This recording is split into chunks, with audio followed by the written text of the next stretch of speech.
What's good, YouTubers and YouTubettes? This is JB Sports, back again with another one.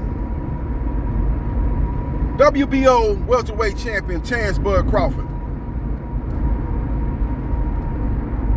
who when he fought this past Saturday night against former two-time welterweight champion Porter, was doing his third pay-per-view. Now, his first pay-per-view with Victor Postol, and that was a unification fight at 140 pounds. That pay-per-view did 60,000 buys. After that, he did his second pay-per-view probably a year to 2 years later. Somewhere in that time frame, he fought Amir Khan, who had a big name, not only in the UK where he's from, but a big name here in the US, as he fought previously Lamont Peterson. He had fought Marcos Madonna. He had fought Paulie Malignaggi. He had fought Danny Garcia. He had fought Canelo Alvarez. And the Canelo Alvarez fight was on pay-per-view. That fight did 600,000 buys. So he had done one pay-per-view here in the US. Now he's done several pay-per-views in the UK. Most of his fights that he had over here in the US, which was on cable, a lot of those fights, if not all of those big fights, were on pay-per-view in the UK. So this guy was an established star in the sport of boxing, and him and Terence Crawford did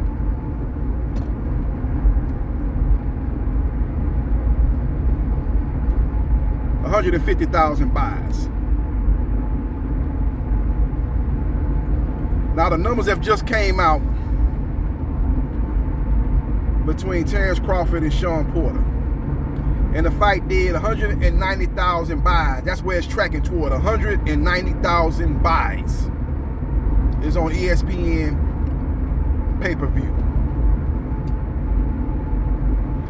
Now, Terence Crawford, man, let's get this out the way, man. He's a great fighter. Great fighter, Hall of Fame resume, Hall of Fame fighter. Just a great fighter, great tactician.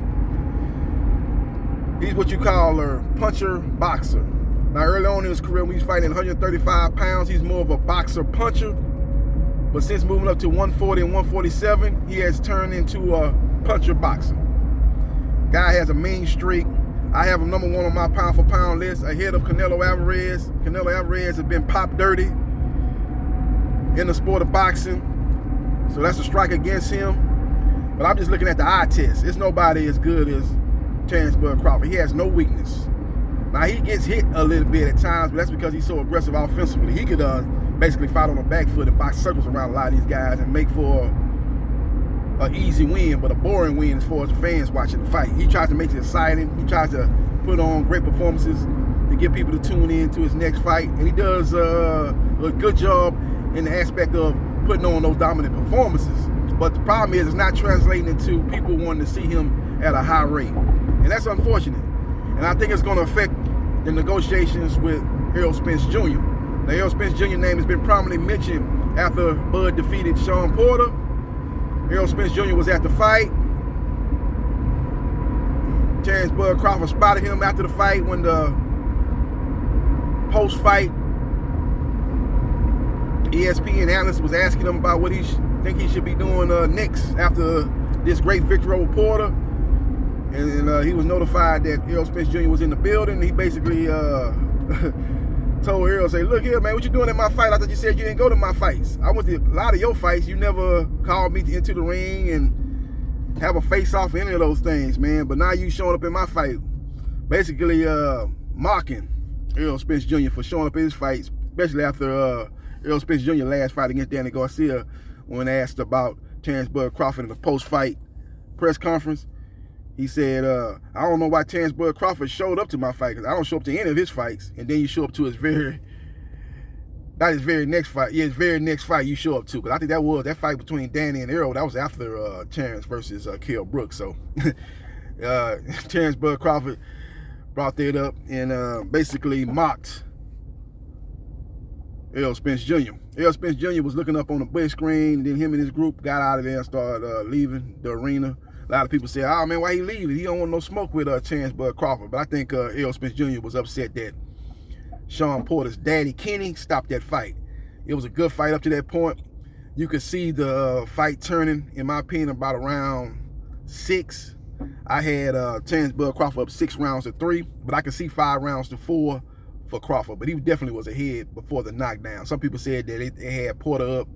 I don't know how you had Porter up. Porter was landing one shot. That's it. He wasn't landing anything but single shots. He wasn't landing any combinations at all. And when he was trying to do that little move where he comes inside and he kind of comes in at an angle, Terrence Bud Crawford had that scouted very well. And he was able to circle out of the way and not get trapped up on the ropes like Porter was trying to do. So he fought a beautiful fight, man. Beautiful fight.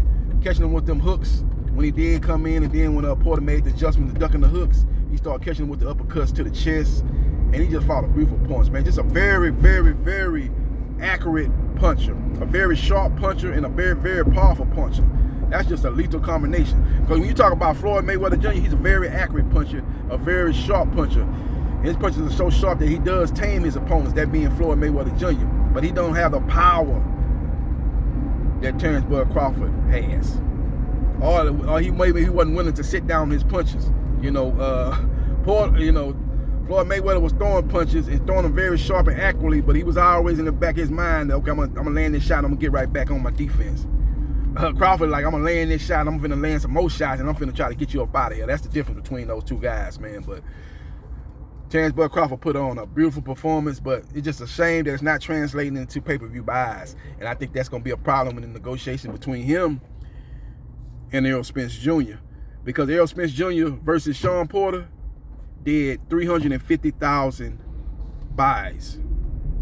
In comparison to what Crawford and Porter did, 190,000 buys, that's 160,000 buys difference. So when Terrence Bud Crawford insists on 50-50, or no fight, it ain't gonna be no fight then, because there's no way in the world Errol Spence Jr. is gonna. It'll have to be up to Errol. If Errol wants to fight bad, he be like, look, I'm gonna give you 50-50, even though you don't deserve 50-50. And I ain't gonna lie to you, when Anthony Joshua was negotiating with Tyson Fury, and they was doing a 50-50 deal, I was like, damn, that shouldn't be no 50-50 deal. Anthony Joshua should have been getting the higher purse, based on what he was bringing to the table as far as his status in the game of boxing, what he draws, and the revenue that he brings to the table in comparison to the revenue that Tyson Fury brings to the table. There's no way in the world that fight should have been 50-50, but AJ wanted to make that fight happen so bad. He had heard people saying that Tyson Fury was the best heavyweight in the division. He was the lineal heavyweight champion, Ring Magazine heavyweight champion. So I think Anthony Joshua was like, let's just make it happen, and Eddie Hearn wanted to make it happen. He knew he was going to get a big sight deal over there in the Middle East, so they was all on board to make that fight happen. But if Errol Spence Jr. is willing to do that, cool, then the fight can happen. But if Errol Spence Jr. say, nah, man, you don't bring to the table what I bring to the table. It ain't no 50-50, 60-40. And if Terrence Bud Crawford don't accept that, then it ain't going to be no fight. And based on the revenue that both fighters bring in, Errol Spence Jr. has a leg to stand on as far as wanting a bigger purse, wanting a higher percentage of the revenue that's going to be generated in this mega fight between two undefeated welterweights. So we will see what happens, and we will see what transpires. But I just heard the numbers that came out this morning: 190,000 buys for Crawford-Porter. And I ain't gonna lie to you, man, when I was looking for a place to watch that fight, I was Googling and places like that, man. A lot of these because sometimes when Canelo fight or somebody like that, I go to a sports bar like Ojos Locos. It's a Latino sports bar. Got some good food there, and they have a nice little atmosphere up in there. When Canelo fighting, they have his fight. But when I Googled them a couple of days before Crawford and Porter, man, they did not even have a fight on their Twitter. They didn't have a fight on their Facebook. So if they don't have a fight on their Twitter or their Facebook, that means they don't have a fight. I made a bad mistake one time when I was like, I ain't see a fight on a Twitter or Facebook, and I called, and one of the people that worked there, oh, we got the fight. Then I go there, they ain't got the fight. Some guy just assuming that they got the fight because they had fights previously and other big pay-per-view fights they had. He just thought they was gonna have this fight. So I know now that if them sports bar don't have the fight on their Facebook or on their Twitter, they ain't gonna have the fight.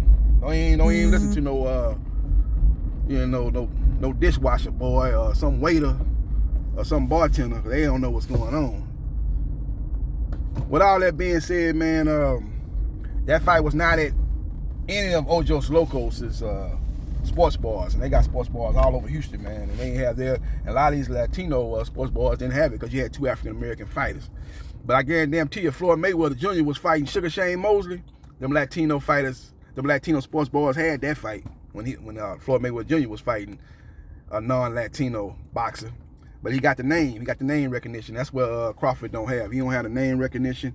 He hasn't crossed over to the casual boxing fans. People know him, but people are not going to go out their way to pay for a pay-per-view fight for him against a Porter. They don't feel that's a pay-per-view type of fight. Him against Earl Spence Jr., that fight will be in Ojos Locos. That fight will be in majority of the Latino sports bars.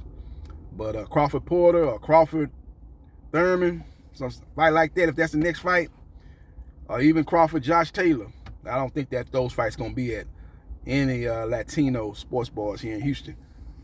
So we will see what happens, and we will see what transpires. Let me know your thoughts about Terrence Bud Crawford and Sean Porter doing 190,000 pay-per-view buys. When you look at the guarantee that Terrence Crawford had $6 million, and the guarantee that Porter had $4 million, that fight in all likelihood lost money.